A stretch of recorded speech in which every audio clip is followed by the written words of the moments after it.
Welcome to GRBT exam group D. তো তোমরা যারা জিআরবিটি এবং ট্যাট এক্সাম ট্যাট 2 এক্সামের জন্য প্রিপেয়ার হচ্ছ তাদের জন্য নিয়ে আসলাম একদম free of cost full preparation. তো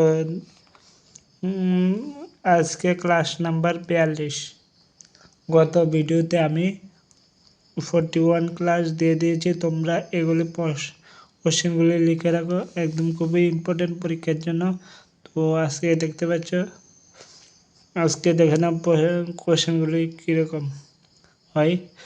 বিধান পরিষদ লেজিসলেটিভ কাউন্সিল কতদিন পর্যন্ত আটকে রাখতে পারে? সেটা হচ্ছে 4 মাস। কোন রাজ্যে বিধান পরিষদ নেই? কেরালা। বিধান পরিষদ লেজিসলেটিভ কাউন্সিল একটা, লেজিসলেটিভ অ্যাসেম্বলি একটা, বিধানসভা এবং বিধান পরিষদ সেটা কিন্তু আলাদা বিষয়।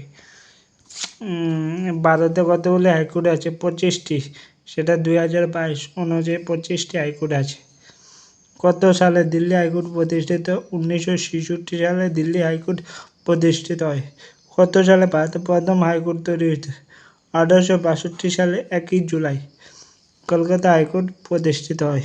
ঠিক আছে, তাহলে প্রথমেই 1 জুলাই এটা অপশানে থাকবে, একদম 1 জুলাই মনে রাখতে হবে। গ্রাম পঞ্চায়েতের প্রধান কি? গ্রাম পঞ্চায়েতের প্রধান হচ্ছে পঞ্চায়েতের প্রধান। গ্রাম পঞ্চায়েতের সদস্য হতে গেলে কত বছর হতে হবে? সেটা কিন্তু 21 বছর হতে হবে গ্রাম পঞ্চায়েতের সদস্য। আর ভোট দিতে লাগে 18 বছর। আর বিধানসভায় যেতে হলে লাগে 25 বছর। আর এমপি মানে লোকসভায় যেতে লাগে 30 বছর। রাজ্যপাল হতে লাগে 35 বছর। ঠিক আছে, সবগুলি মনে রাখবে, একটা কমন আসবে। পঞ্চায়েত সমিতির শীর্ষে কে রয়েছে? জেলা পরিষদ। পঞ্চায়েত সমিতি গঠিত হয় কোন স্তরে? পঞ্চায়েতের যে সমিতি আছে সেটা ব্লক স্তরে গঠিত হয়। ভারতের প্রথম নির্বাচন কমিশন কে ছিলেন? এটা ছিলেন সুকুমার সেন। ভারতের কোন রাজ্যের দ্বিতীয় সরকারি ভাষা সংস্কৃত? উত্তরাখণ্ড। দেরাদুনে সেটা সংস্কৃত ভাষা রয়েছে দ্বিতীয়। তো এই ছিল আজকের ক্লাস। তোমরা যারা আমার ক্লাসগুলি ভালো লাগে অবশ্যই বলবো, এবং খারাপ লাগলেও বলবা যে আমি কি করতে পারি।